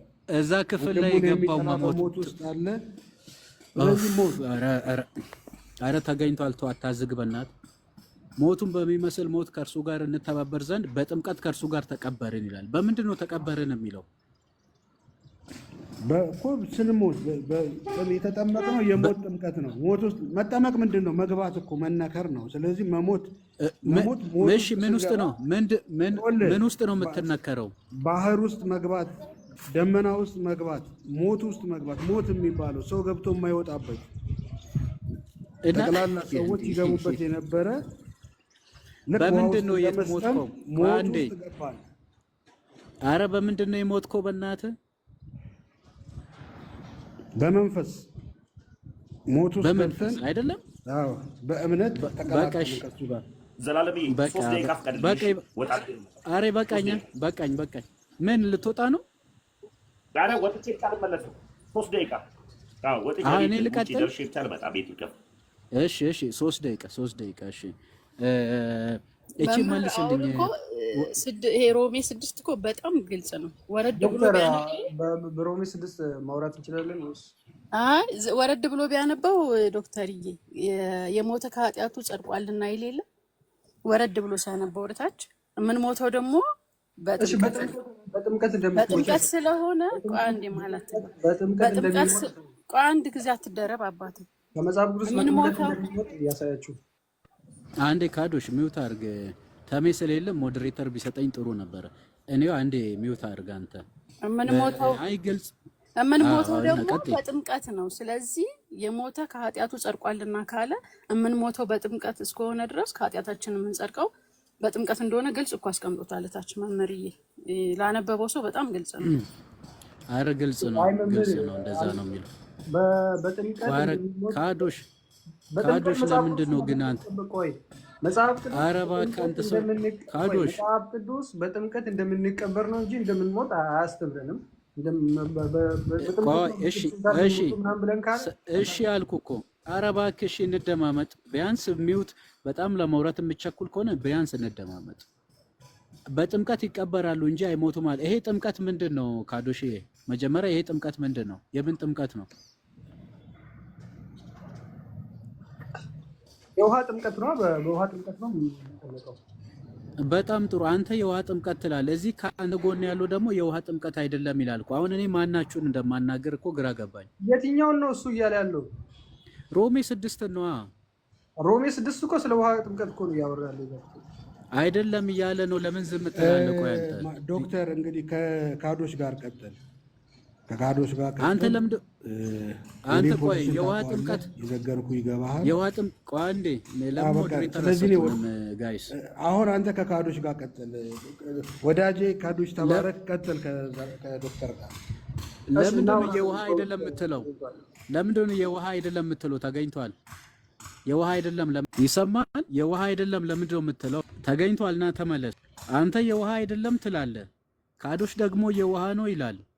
እንደው ከስንት መንፈስ ነው የጠጣችሁት? እኔ እኮ በጣም እኮ ነው የሚያሳው። አይ ፖለቲካ ትስራ ምናልባት እንትን ፖለቲካውን ዶክተር ትልቅ አይደለም አዲስ አዳም ተባካ አንተ ራስህ አክብረው እያወሩ እኮ ነው። ቢያንስ ቢገባ ማለት ነው እንዴ ብትችል ቢያንስ ማለት ነው። እስቲ ሁለታችሁም ፕሮቴስታንት ነን ትላላችሁ አይደል? አንድ ሰው አምኖ ካልተጠመቀ ይሄንን ጥምቀት ከክርስቶስ ጋር ከሞቱ ጋር አንድ ምን ሆንበትን ያንን ጥምቀት ካልተጠመቀ ይድናል ብለህ ታምናለህ? አዎ ይድናል ብለህ ታምናለህ? አንተ ጋር ነው ወይስ ከዶክተር ጋር ነው የምናወራው? ቆይ መጀመሪያ ንገረኝና እናወራለን። ችግር የለውም። ከአንተ ጋር ነው ከዶክተር ጋር? በነገራችን ላይ ከመምህር ዘላለም ጋር ማውራት ጭራሽ አንተ አይመጥንህ። አውራ ከኔ ጋር። ኦኬ ምንድን ነው የምትጠይቀኝ አሁን? መጽሐፍ ቅዱስ ቃል በቃል ሰው በእምነት እንደሚጸድቅ ያስተምራል። በእምነት ደግሞ እንደሚሞት ችግር የለውም። ላወራሁት ለእያንዳንዱ ማስረጃ አቀርባለሁ። ኦፍኮርስ በጥምቀት እንቀበራለን ከክርስቶስ ጋር ከሞቱ ጋር አንድ ለመሆን እንቀበራለን። ግን የምንሞተው በጥምቀት የምናገኘው ጸጋ ምንድን ነው? ካዶሽ በጥምቀት የምናገኘው ጸጋ ምንድን ነው? አንዴ ቆይ ተረጋጋ እንጂ ያወራሁ እኮ ነው። ኦፍኮርስ በጥምቀት ብቻህን አታወራ። ብቻህን ካወራህማ እኮ በቃ እንደዛ አንግባባ። ብቻውን የምታወራ እኔ ለምጠይቀህ ጥያቄ ምላሽ ስጠኝ። የሞተው ከኃጢአቱ ጸድቋል ብሎ እንዳለው በእምነት ነው ከክርስቶስ ጋር የምንሞተው። ጸድቄ ለመቀበር ነው ከክርስቶስ ጋር የሚቀበረው ያልኩህ እኮ። ቅድም ምን ስትል ነበር የነበረው? በጣም ይቅርታ መምህር። እሺ ቀጥሎ። በእምነት ነው የሚሞተው አልኩህ እኮ። በእምነት ነው የሚሞተው ግን ከክርስቶስ ጋር አንድ ለመሆን ነው የሚቀበረው ያልኩህ እኮ። ካዶሽ ሰምቻለሁ። በእምነት ነው የሚሞተው የሚለውን ነገር ሰምቻለሁ። ኦኬ ይሄኛው ሮሜ 6 ላይ የተቀመጠው የሞተ ጸድቋል። ይሄኛው ጽድቅ የትኛው ጽድቅ ነው ካዶሽ? ጃስቲፊኬሽን ነው። ስለ ጃስቲፊኬሽን ያወራ ነው እዛ ክፍል ላይ ስለ ጽድቅ ማለት ጃስቲፊኬሽን። ኦኬ መዳንን ከማግኘት አንጻር ነው አይደለም? ኦፍኮርስ አሁን መድኃኒት ከማግኘት አንጻር ነው። መጽሐፍ ቅዱስ አሁን በተለይ መዳን ይድናል። በቃ መለስክ እኮ ከመዳን አንጻር የተነገረ ነው አልክ። እስኪ በእምነት መሞት የሚለውን ክፍል አውጣና አምጣሽ። ኦኬ በእምነት እንደሚሞት አሳያለሁ። ችግር የለውም። ጳውሎስ ከዚህ በኋላ እኔ አልኖርም በእኔ ክርስቶስ እየሆኑ ይኖራል ስል በእምነት ነው እንጂ የሞተው እንደገና ደግሞ ከክርስቶስ ጋር ተሰቅያለሁ ብሎ እንዳለ ምን ማለት ነው? ካዶሽ አንተ ካዶሽ እኮ እያስረዳሁ እኮ ነው። አረ ካዶሽ አረጋጋ። ምን ማለት ነው? ጳውሎስ ገላትያ መልእክት ምዕራፍ 2 ቁጥር 18 አካባቢ ላይ ከእንግዲህ በኋላ እኔ አልኖርም በእኔ የሚኖረው ክርስቶስ ነው እንጂ ማለት ምን ማለት ነው? ኦኬ ጳውሎስ ከእንግዲህ በኋላ በእኔ አልኖርም ስል ራሱን በስጋው አይደለም በመንፈስ እኖራለሁ። ከዚህ በኋላ ከክርስቶስ ጋር ሞቻለሁ። ከዚህ በኋላ በእምነት ከእግዚአብሔር ጋር እኖራለሁ እያለ ነው። በእምነት ነው እንጂ በጥምቀት አይደለም። ቆይ አየህ ካዶሽ ልክ እኮ ነው። ገላትያ 2 ላይም ሮሜ 6 ላይም ያሉ ቃል የእግዚአብሔር ቃል ናቸው። የገላትያ መልእክት ምንድነው መሰለ? እንደ ስጋ ፈቃድ አልመላለስም፣ በሚሞት እኔነቴ ውስጥ የሚኖረው የክርስቶስ ፈቃድ ነው ለማለት ነው እንጂ ለማን ነው? ለካዶሽ ነው እያወራን ያለ ነው። እኔ እኮ ሌላ ሰው መስሎኝ እኮ ነው እኮ ካዶሽ ጋር ነው። ያኛውማ ወረደ። በመድኃኒዓለም አትምጣ፣ እኔ ጋር አትምጣ። ጥሩ ነው። እያወራሁ እኮ ነው ከዶክተር ጋር አታውራ፣ አትምጣ። የሚስብ ራሱ ጤነኛ አይመስለኝም። አትምጣ። ትክክል ነህ። በነገር እኔ ታሙ ይሄ እኮ ዛሬ ስለመጣው ይሁን ብዬ ነው እንጂ ኦልሬዲ አትምጣ። ኧረ በመድኃኒዓለም የሚያስገቡ ሰዎች ራሱ ይገርሙኛል። እሱ ልጅ አልሰማም እንዴ? እኔ ኧረ ይሰማሉ ዶክተርዬ። አዎ ካዶሽ በጣም ከባድ ሰው ነው በነገር ላይ እና እንደው ዛሬ ከመጣ ማርያም ታምጣሽ ከሚለው አንፃር ነው እንጂ አሁን ተገኝቷል የጠፋ ተመልሶ መጣ። ሁለቱ እርስ በርስ አንድ አይደሉም። ይኸውልህ ሁለቱ እርስ በርስ አንድ አይደሉም። ኤፌሶን 4 ቁጥር 5 ላይ ያኛው ውሃ ይላል፣ ይሄ ደግሞ መንፈስ ብቻ ነው የሚለው ተመልከት። ሮሜ ምዕራፍ 6 ላይ ያኛው የውሃ ጥምቀት ነው ይላል፣ ይሄኛው ደግሞ ዝም ብሎ መሞት ነው በቃ የሆነ ነገር ውስጥ መግባት ነው ውሃ አይደለም ይላል። እነዚህ እንትን ናቸው ዶክተርዬ፣ ለምን እንዳረቃለን ከነዚህ ጋር? እስኪ ለማኮ ነው ለሙካ ሰላም ብያለሁ። ይሄ ጂሰስ ምናምን የምትባለው ሚዩት አድርግ። ለሙካ አቤት። የት ቤተ እምነት? እንግራማ። እሺ የጠፍታውን ተገኝታ ይቀጥል ዶክተር። ያን ጊዜ አውሯት እሷን። ኦኬ እኔ ኦልሬዲ ካሁን በኋላ ትንሽ ደቂቃ ነው ማውራ። ለሙካ ከስር ያለ ጥምቀት መዳን ይቻላል ስትይ ነበረ። ማስረጃ የተናገርሽበት ምክንያት ከየት አግኝተሽ ነው? ያለ ጥምቀት ይዳል ሰው አምኖ ነው የሚጠመቀው እንጂ ተጠመቀ አይደለም። አይ ቆይ ሰው ያለ ጥምቀት ይድናል ስትይ ነበር። ከስር ድብና አድርጎ ነው እንደውም ስትይ ነበረው አይደለም? አዎ ማስረጃሽ ያለ ጥምቀት ያመነ የተጠመቀ ይድናል ይላል። ያላመነ አሁን ተፈርዶበታል ያለ መጽሐፉ። አንዴ ቆይ የሚድነው ምን ያደረገ ነው ያለው ይሄ ክፍል? ያመነ ኢየሱስ ክርስቶስ ለኃጢአቴ ሞተ ለጽድቄ ተነሳ ብሎ አልኃጢአቱ ብሎ ሲያምን ለኔ ነው ኃጢአት አልነበረው ብሎ አንዴ ቆይ አጨማምሪ አንዴ አረጋጊው። ለሙካ ከስር እኮ ኮሜንትሽ በጣም በ180 ነበር ሲጻፍ የነበረው። እስኪ ሰው ያለ ጥምቀት በእምነት ይድናል ድብና አድርጎ ስትይ ነበር። አሳይ ማስረጃ። ዮሐንስ 3:16 አውጣል። ያለ ጥምቀት በእምነት ብቻ ነው የሚለው? አዎ ያለ ጥምቀት በእምነት ብቻ አይልማ እንደዛ። እኔም እኮ ክፍሉን አውቃለሁ። የተወደደ ቃል እኮ ያመነ የተጠመቀ ይድናል፣ ያላመነ አሁን ተፈርዶበታል ይላል። ማርቆስ 16 ምን ያደረገ ነው የሚድነው? ማርቆስ 16 ያመነም የተጠመቀም ይድናል፣ ያላመነ አሁን ተፈርዶበታል። ፍርዱ ያላመነ ላይ ነው እንጂ። እሺ እኔ ስለ ፍርድ አምኖ አንዴ ቆይ አንዴ አትቸኩይ እባክሽን። ስለ እግዚአብሔር ቃል ነው የምናወራ፣ ተረጋጊ። እኔ ስለ ፍርድ መቼ አወራው? ለምንድን ነው እኔ ስማችሁ የሆነ ይመስል ፍርድ ሲነሳ አቤት የምትሉት? እኔ በጣም ነው የሚገርመኝ እኮ እንዴ። እኔ ማን ነው የሚፈረድበት አላልኩሽም። ማን ነው የሚድነው ነው ያልኩሽ። ያመነ ይድናል ነው የሚለው ክፍሉ። ያመነም የተጠመቀም ይድናል ይላል። የሚድነው ማን ነው? ፍርዱ ግን ያላመነ ላይ ነው እንጂ ያልተጠመቀ አይደለም። የሚድነው ማን ነው? ከፍርድ ውጪ እናቴ ክርስቶስ ኢየሱስን ተቀበይ አልተቀበልሽ እንዳይፈረድብህ አይደለም የምታምነው አይደለም። እዛ ቆይ አንዴ የሚድን እያለ አንቺ ስለ ፍርድ ለምን ትሮጫለሽ? የሚድነው ምን ያደረገ ነው የሚልሽ? የሚድነው ያመነም እየተጠመቀም ይድናል። ሰው ለመዳን ያላመነ ግን ይላል ይቀጥላል። አትቆርጠው። ለምን ትቆርጠዋለሽ? እግዚአብሔር ቃል አይደለም እንዴ? ለምን ቀንጨብ አድርገህ ለድህነት እንኳን አንተ ስታምነው ነው ክርስቶስ በሰራልህ ስራ ስታምን ነው እንጂ ስለተጠመቅ አትድንም። ኦኬ አመሰግናለሁ ስለ ምክርሽን በጣም እቀበላለሁ።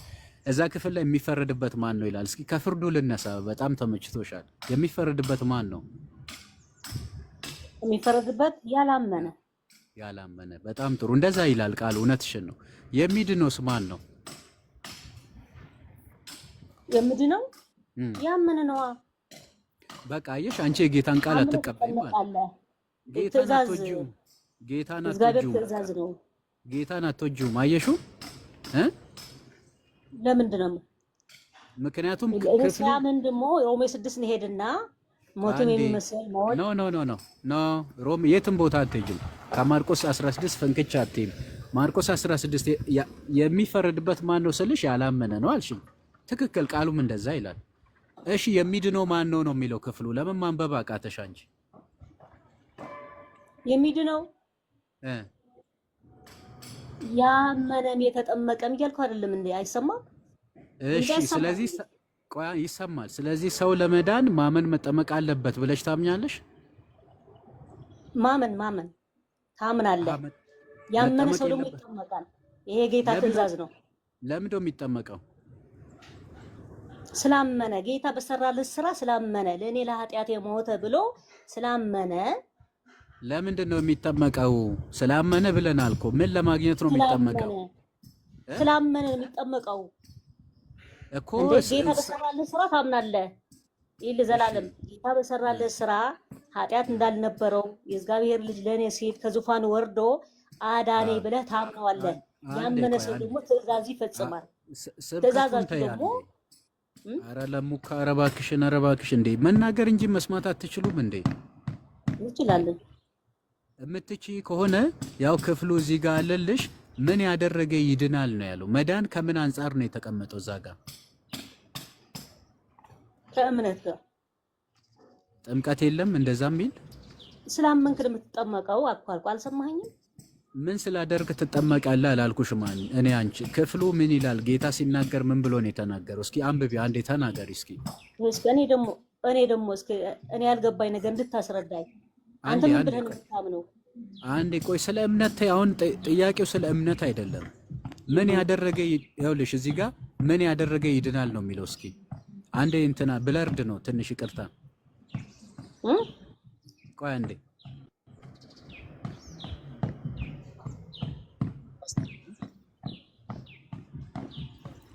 ክፈተው እስኪ። ኦኬ ለሙካ ምን ያደረገ ይድናል ነው ያለው ጌታችን የምንወደው ኢየሱስ ክርስቶስ ሲናገር ምን ያደረገ ይድናል አለ? ያመነም የተጠመቀም። እሺ ሰው ለመዳን ማመን መጠመቅ አለበት የለበትም? አለበት። መጀመሪያ ታምናለህ። ያመንካው እምነት ደግሞ በጌታ ትእዛዝ ትጠመቃለህ። ጌታ አራት አለ እንደዛ። ለምንድን ነው የምትጠመቂው? ስላመንኩት ጌታ በሰራልኝ ስራ ለእኔ ለኃጢአት የመሆኑ አመንኩት። ኃጢአት እንዳልነበረው ለእኔ ለኃጢአተኛዋ። ለሙካ ዝም በይ ቆይ አንቺ አሁን ዝም ብለሽ እዛ ሰምተሽ የመጣሽውን እዚህ ትጫዋለሽ። ይሄ አዳራሽ አይደለም። ለማንኛውም ኦኬ፣ ቃሉን አትቀበይም ሲጀመር። አንቺ ዳውንሎድ የተደረገብሽን ብቻ ነው የምትቀበይ። ይሄ ክፍል ምን ይላል? እስኪ አንብቢ። ጌታን የምትወጂው ከሆነ ኢየሱስን የምትወጂው ከሆነ ምን አለ? እስኪ ጌታ ኢየሱስ ሲናገር ምን ይላል? ይሄ ክፍል ላይ እስኪ አንብቢው። ዮሐንስ 3 ደግሞ ምን ይላል? በእርሱ ለሚያምን ሁሉ የዘላለም ሕይወት እንዲኖረው እንጂ እንዳይጠፋ እግዚአብሔር አንድያው ልጁን። ቀጥሉ ተምዬ። አይ እኔ ግን እንደውም መምህር እርሶን ነበረ ቃሉን ይቆርጣሉ እያለች ስትል የነበረውና ለሙካ አሁን አንቺ እኮ ለእግዚአብሔር ቃል ታማኝ አልሆንሽም። ያመነ የተጠበቀ ይድናል የሚለውን ያመነት ያለሽ ማርቆስ 16 ላይ እና አንቺ ያመነ የተጠመቀ ይድናል ነው የምትዩ? ያመነ ይድናል ነው የምትዩ? በማርቆስ 16 መሰረት በማርቆስ 16 መሰረት እንዴት መሰለሽ? አንድ ሰው ያምናል አምኖ ይጠመቃል። ማብራሪያ ሳይሆን የተጻፈውን የጌታን ቃል ንገሪ። እየነገርኩሽ እኮ ነው ያለው። ታዲያ አመሽ ትጠመቂያለሽ። የምትጠመቂ ግን ስላመንሽው ነው እንጂ ስለተጠመቅሽ ግን አትድኝም። እንዴ የሚድነው ማን ነው አለ እዛ ጋር። የሚድነው ማን ነው ያለው? አምኖ የተጠመቁ የሚድነው አይደል? ይልሽ ያላመነ ይፈረድበታል ይላል። ያልተጠመቀ ይፈረድበታል ይላል እንደ መጽሐፉ። ይኸውልሽ የእኔ እናት አንድ ያዳምጪኝ። ያላመነ ፍርድ ውስጥ ነው አይደለ? ሲጀመር ወደ ጥምቀት አይሄድም አይደለ? እና ታዲያ አሁን ስለ ጥምቀት ቆይ አንዴ ስለማታዳምጪ ነው። ቆይ የማትረጁ አንዴ አዳምጪኝ።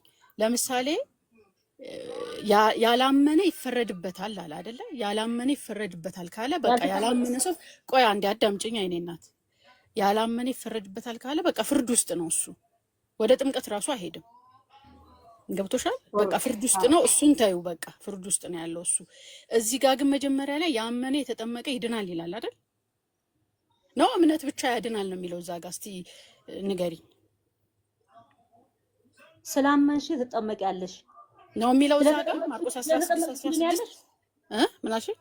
ስላመንሽ ትድኛለሽ፣ የዳነ ሰው ይጠመቃል። እሺ ቆይ አንዴ፣ ስላመንሽ ትድኛለሽ፣ የዳነ ሰው ይጠመቃል። አንድ ጊዜ አዳምጪኝ፣ አሁን ልብ ብለሽ አዳምጪኝ። ማርቆስ 16 ያመነ የተጠመቀ ይድናል ነው የሚለው ወይስ ያመነ ድኖ ይጠመቃል ነው የሚለው? እንደ ጌታ ቃል ንገር። በጀመራ 15 ስታነብዩ እንዲሁን አላቸው፣ ወደ ዓለም ሁሉ ሂዱ፣ ወንጌል ለፍጥረት ሰበኩ። ምንድነው የሚሰብኩ? ወንጌል እየሰበኩ ያለው። ያመነ የተጠመቀ ይድናል፣ ያላመነ ግን ይፈረድበታል ይለናል። ስለዚህ ያንን ተው ነው አይደለ?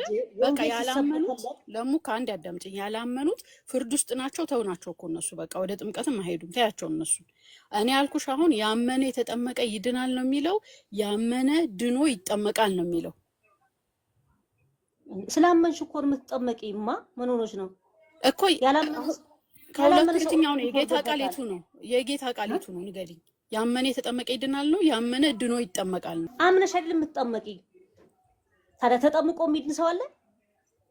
አንቺ ደግሞ ተጠምቆ የሚድን ሰው ካለ አሳይ። ለሙካ አንድ ሰው ዳነ የሚባለው ቆይ የመንፈስ ቅዱስ ስጦታ ሳይቀበል አንድ ሰው ዳነ ማለት እንችላለን? የመንፈስ ቅዱስ ስጦታ ማለት አዲስ ልደት ማለት አዲስ ልደት ሳይኖረው የመንፈስ ቅዱስን ጸጋ የጌታን ጸጋ ሳይቀበል የመንፈስ ቅዱስን ስጦታ ሳይቀበል ያ ሰው ዳነ ማለት እንችላለን? አንችልም። ስለዚህ የመንፈስ ቅዱስን ጸጋ ሰው ለመቀበል ምንድነው የሚያደርገው? በምንድነው የመንፈስ ቅዱስ ስጦታ የምንቀበለው? የምንድነው በምንድነው? ምንድነው በጀመራ በሽታችን የሚፈወሰን አምነን ነው። ቆይ ይኸውልሽ አሁን እኮ እያልኩሽ ያለው እሺ ይኸውልሽ ለሙካ ሰው አልን አይደለም? አንድ ሰው የሚድነው በምንድነው አልሽ? በእምነቱ የሚድነው አልሽ አይደለም? አንድ ሰው ዳነ ለመባል ደግሞ የመንፈስ ቅዱስን ስጦታ ካላገኘ ይድናል ማለት እንችላለን? ሳያምን ማን እንዴት አድርጎ አምኖ ስላመነ እኮ የመንፈስ ቅዱስ ስጦታ የሚኖረው። የመንፈስ ቅዱስ ስጦታ በማመኑ ብቻ የመንፈስ ቅዱስ ስጦታ ይቀበላል? ካላመነ እንዴት አድርጎ? መንፈስ ቅዱስ የት ነው ያለ? በማመን አዎ አይደለም። በእኛ በማመኑ የመንፈስ ቅዱስ ስጦታ ይቀበላል ወይ? ስላመነ በደም ያገኛል። አዎ ታዲያ እንዴት ነው? እሺ በማመኑ ብቻ የመንፈስ ቅዱስ ስጦታ ይቀበላል የሚል የመጽሐፍ ቅዱስ ማስረጃ። በማመኑ ብቻ የመንፈስ ቆይ አይደለም እንዲህ ይኸውልሽ የራስሽን ዶክትሪን ሰርተሽ አታውሪያ። ልጅነት ነው አላልኩም። የክርስቶስን ጸጋ የሚቀበለው የመንፈስ ቅዱስን ስጦታ የሚቀበለው መንፈስ ቅዱስ ካልወረደበት አንድ ሰው ዳነ አይባልም አይደለም። የመንፈስ ቅዱስ ስጦታ ጸጋውን የማይቀበል ከሆነ ዳነ ብለን አንለውም። ሰው የሚድነው በእምነቱ ብቻ የመንፈስ ቅዱስ ስጦታ ይቀበላል ብለሽ የምታምኚ ከሆነ ከመጽሐፍ ቅዱስ ማስረጃ አሳይኝ። አንቺ ደግሞ መጽሐፍ ቅዱስ ብቻ ብለሽ አማኛለሽ። ስለዚህ ከመጽሐፍ ቅዱስ ውጪ የራስሽን የሆነ አስተምሮ አትገንቢ። አንቺ የመጽሐፍ ቅዱስ አማኝ ነኝ የምትይ ከሆነ ከመጽሐፍ ቅዱስ ማስረጃ አሳይኝ አልኩሽ በትህትና። አሁን ሰው በማመኑ ብቻ እህት አለም ሰው በማመኑ ብቻ ምን አልኩሽ? በማመኑ ብቻ የመንፈስ ቅዱስ ስጦታ ይቀበላል የሚል የመጽሐፍ ቅዱስ በማመኑ ብቻ ሲያምን እኮ አንድ ሰው አይሰማም። አንድ ሰው ሲያምን አሁን ማብራሪያ አልፈልግም። የመጽሐፍ ቅዱስ ማስረጃ ለተናገርሻት ንግግር የመጽሐፍ ቅዱስ ማስረጃ ሳይ እኔ ለመናገረው እያንዳንዱ ንግግር የመጽሐፍ ቅዱስ ማስረጃ ሳይሻል አሁን ሌላ ነገር ማብራራቱ ምናምን በኋላ ተቀጥያለሽ። ክፍሉን ካመጣሹ በኋላ ክፍሉ ላይ ታብራሪያለሽ። ችግር የትኛው የመጽሐፍ ቅዱስ ክፍል ላውጣልሽ? አለ እኔ መጽሐፍ ቅዱስ እጄ ላይ አለ። ጥያቄን አስተካክለው ወንድሜ። ምንድነው አሁን እኮ ምን ያልከው ያለ እኮ ማለት ነው ሰው ሳይጠመቅ ይድናል ብለሽኛል አይደል? ሰው ሳይጠመቅ ድብና አድርጎ እህታለም አንዴ ብቻሽን ጥያቄን አስተካክለው አልሽኝ አይደል?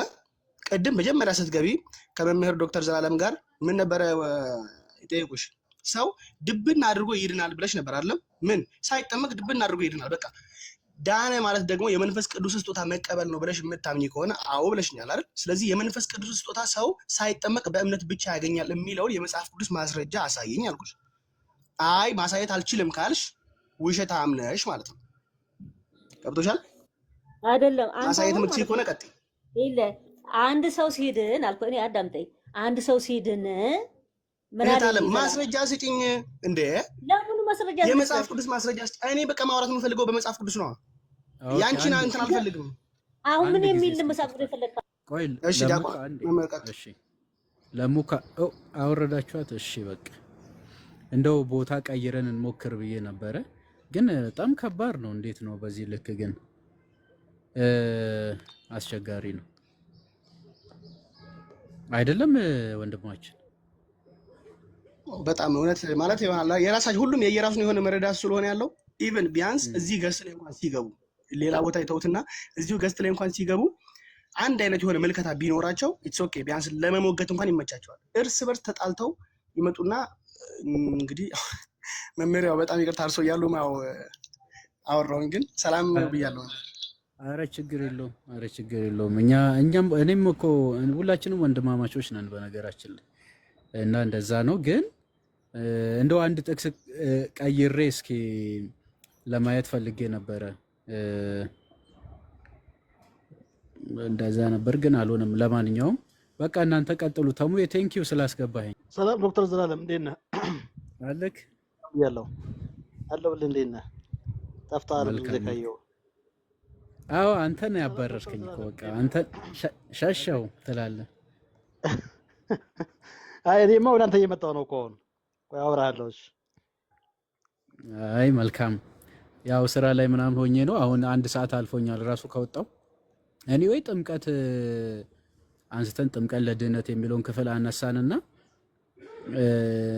እንግዲህ አንተ ካለበት አንተ ቃለ ሕይወት ነው መሰለኝ እንደዛ ነህ አንተ? አዎ ቃለ ሕይወት። አዎ የወንጌል አማኞች ነን ብሎ ከገቡት እኔ 3 ነገርን ሰማው። የሚገርም ነገር አንደኛው ማርቆስ 16 ላይ ያመነ ይድናል ከዛን ይጠመቃል የሚል ቃል ሰማው። ጌታ ግን ያመነ የተጠመቀ ይድናል የሚል ነው የተናገረውና አንደኛ በጣም ስትሬንጅ እንግዳ ነገር ነው፣ በጣም ያስደነግጣል። አንድ ሁለተኛው ደግሞ አንዱ ሮሜ 6 እና ኤፌሶን 4 ላይ ያለውን የአዲሱ መዝገበ ቃላትን ትርጓሜ የአዲሱ ምንድነው መደበኛ ምንድነው አዲሱ መደበኛ ላይ የተቀመጠውን ትርጓሜ ውሃ ነው የሚለውን ነገር ሲቀበል ሰማው። አንዱ ደግሞ ኖ አንገቴ ይቆርጣል እንጂ ውሃ አይደለም አለ። አሁን እንግዲህ 3 ነገሮችን ሰማን እዚሁ ማለት ነው። አሁን እኛ ጋር ብትመጣ ግን እውነት ለመናገር በጣም በቃ ግልጽ የሆነ መጽሐፍ ቅዱሳዊ እውነት ነው ያለው። ያለ ጥምቀት ድህነት እንደማይቻል መጽሐፍ ይናገራልና አንተ ይሄንን ተቀበላለህ? ያለ ጥምቀት መዳን እንደማይቻል እኮ ምንም እኮ ሰው ከአምስቱ ሶላዎቹ መካከል አንዱ ሶላ ስክሪፕቸር ነኝ ካለ መጽሐፍ ቅዱስ ብቻ ነው ካመነ ያመነ የተጠመቀ ይድናል ካለው፣ ስለዚህ በቃ ሰው አምኖ ሲጠመቅ ነው የሚድነው ብሎ መቀበል አለበት። ይሄን ካልተቀበለ ከመጽሐፉ ሰው እየራቀ ነው ማለት ነው። በትክክለኛውም ሶላ ስክሪፕቸር አይደለም ማለትኛ ሰው። ኦኬ ይቅርታ በጣም አንተ ጥምቀት ለድነትን ታምናለህ እንዴ? እቀበላለሁ ነው። ኦኬ መልካም። እስኪ በጥምቀት ከሚገኙ ጸጋዎች አንዱን ብትነግረኝ በጣም መልካም ነው። ኦኬ በጥምቀት ክርስቶስን እንደምንለብስ ሮሜ 6 ላይ በግልጽ ነው ተቀምጧል። ገላትያ 3 ላይም 3:12 መሰለኝ አይ ቲንክ ላይ አለ 27 እና 3:27 ላይ ኦኬ እዛ ላይ በግልጽ ሁኔታ አለ ማለት ነው። ስለዚህ ጥምቀት ምንም በተለምዶ ስርዓት ይባላል እንጂ ምንም ስርዓት አይደለም። ይሄ ጥምቀት የእግዚአብሔር አሰራር ነው የሚለው መጽሐፉ። ትክክል። ቆላስይስ 2:12 ላይ ጥምቀት የእግዚአብሔር አሰራር እንደሆነ ስለሚናገር ሰው እንግዲህ ያመነ የተጠመቀ ይድናል። እምነት ሲደመር ጥምቀት የሚያድን ከተባለ ምን እየተባለ ነው ማለት ነው? ሰው አምኖ በእግዚአብሔር አሰራር በጥምቀት ነው የሚድነው ነው ፖይንቱ። በጥምቀት ነው የሚድነው እየተናገረ ያለው ለምን? የእግዚአብሔር አሰራር ስለሆነ። ይሄ በጣም ሰዎች ማተኮር ያለባቸው ይመስለኛል። ትክክል። እና ጴጥሮስ ላይም ይህም ውሃ ማለትም ጥምቀት ምሳሌ ሆኖ ያድንናል አለ። ምሳሌ ውሃው ነው። አሁን ግን ከምሳሌ አልፎ ጥምቀት ሆኖ መጥቷል ማለት ነው። ስለዚህ ጥምቀት ያድንናል ካለ እንግዲህ እኛ ማንን አሁን ጥምቀት አያድንም ለማለት ምንስ ድፍረት አለን ነው መጽሐፉ እያለ። በጣም ግሩም ነው። ይሄ ጥሩ እንትን ነው። በጣም ደስ ይላል። በቃ ተሙ የለህም እንዴ? ፒኤስኤ በጣም አስገራሚ ነገር ነው የተናገረው። ኖርማሊ እንደዚሁ ነው የምታምኑት? ቃለ ሕይወት እንዲህ ነው የምታምነው? ፒኤስኤ አይ እኔ ነኝ ቃለ ሕይወት አታምንም? ሶሪ በጣም እኔ እቀበላለሁ። እኔ ሆን ብዬ አንተ ስለተናገርከው ልቃወም መሄድ አልፈልግም። መጽሐፍ ቅዱሳዊ እስከሆነ ድረስ አከብራለሁ አንተን ሀሳብ። አሁን እንደዚህ አይነት ነገር ስላለ ነው እናንተ ስትናገሩት የእግዚአብሔርን ቃል የመቃወም ነገር አለ። እሱ ለአግባብም አይመስለኝም። እና የሚሰሙ ወንድሞችም ካሉ ፕሮቴስታንት ወንድሞቻችን እንደው ፕሊስ የእግዚአብሔርን ቃል ብንሰማ የእግዚአብሔር ቃል በማንም በኩል ይነገር የእግዚአብሔር ቃል ከሆነ እንቀበልላችኋለን። በዚያው አጋጣሚ እንደው ኦኬ በኦርቶዶክሳዊ ንግግር ያው ቃለ ሕይወት ያሰማልን የሚል ቃል እንናገራለን። ተሜ ያሰማ ድምጽህን እኔ ወርጃለሁ። የእግዚአብሔር ሰላም ከሁላችን ጋር ይሁን። መምህርዬ አሁን መጣሁኝ። እንግዳ ልቀበል ወጥቼ ነበረ። ከጨረሳችሁ ወይ እንግዳ መጣብኝ፣ እኔም ላቋርጥና ወይ በኋላ ላይ እንክፈት። የተወደዳችሁ ዶች እሺ ፔሴን ሰምተሃል? ግን ፔሴ አውቀዋለሁ፣ በጥምቀት ያምናል። አንዳንድ ነገሮች እዛም ያወግዙታል። እኔ ደግሞ በፍቅር እየጠራሁት ነው ያለሁት። ጎበዝ፣ መልካም ነው። ፍቅር ያሸንፋል። እሺ ሰላም ሁኑ። ሰላም ሁኑልኝ ውዶች። በኋላ ላይ ወይ መምህር ሳይወጡ አንድ ጥያቄ ልጠይቅ። ሚስ እንዳላረጋችሁ ስራ ሊገባ ነው መሰለኝ መምህር እና በኋላ ላይ ሁላችንም አለን። እሺ ተባረክ ተሙዬ፣ ተባረክ። እሺ ሎሚናት ተሙዬ እንዴት ነህ? አለው እንዴት ነህ ልኝ? ገዳይ እግዚአብሔር ይመስገን። ይሁን ደህና ነህ? ሰላም አለልኝ። ሰላም ሁኑልኝ የተወደዳችሁ። ገዳይ እንዴት ነህ? ጠፋህ እኮ ወንድሜ። እግዚአብሔር ይመስገን አለው ተሙዬ፣ ሁሉ ሰላም አለው ወንድሜ። ደግሞ ደውል